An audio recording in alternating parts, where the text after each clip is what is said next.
একজন সাকিব আল হাসানকে দিয়ে সারা বিশ্বের মানুষ বাংলাদেশকে চিনে। সাকিব আল হাসান একজন সম্মানী মানুষ, আমরা তার সম্মান তাকে ফিরিয়ে দিতে চাই, এমনটাই কিন্তু মন্তব্য করতেছেন বিসিবির একজন কর্মকর্তা, বোর্ড পরিচালক শিল্পী আসিফ আকবর।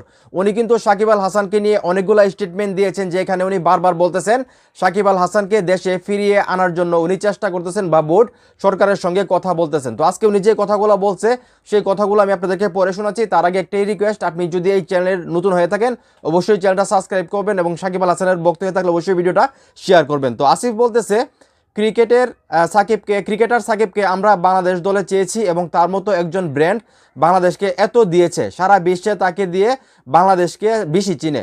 সব কিছু মিলে আমরা একজন সম্মানী মানুষকে দলে ফেরানোর সিদ্ধান্ত নিয়েছি। মানে শিল্পী আসিফ আকবর যেটা বলতেছে, বাংলাদেশের জন্য সাকিব আল হাসান হলো একটা ব্র্যান্ড এবং এই ব্র্যান্ড বিলুর কারণে বিশ্বের অনেক দেশ, অনেক মানুষ আসলে বাংলাদেশকে চিনে এবং সাকিব আল হাসান একজন সম্মানী মানুষ, তার সম্মানটা তাকে ফিরিয়ে দেওয়ার চেষ্টা করছেন আসিফ আকবর। তো অনেক অনেক উপদেষ্টা আছে, মানে সাবেক উপদেষ্টা বা অনেক নেতারা আছে, তারা যে ডায়লগ দিতেছে যে সাকিব আল হাসান দেশে আসলে তার বিচার করা হবে, তাকে এইটা করা হবে, ওইটা করা হবে, তারপরে আসলে যেখানে বুট আবার সাকিব আল হাসানকে দেশে আনতে চাইতেছে, আমি বুঝতেছি না যে আসলে সেটা সম্ভব হবে কিনা। আমি মন থেকে চাই সাকিব আল হাসান দেশে আসুক, দেশের হয়ে খেলুক একজন ক্রিকেটার হিসাবে।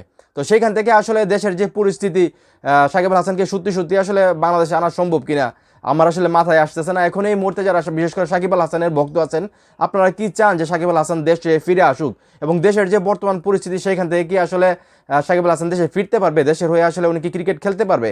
আপনাদের কি মতামত, আপনারা কি মনে হয় সেটা অবশ্যই কমেন্ট করে জানাবেন। ভিডিওটা ভালো লাগলে অবশ্যই শেয়ার করবেন।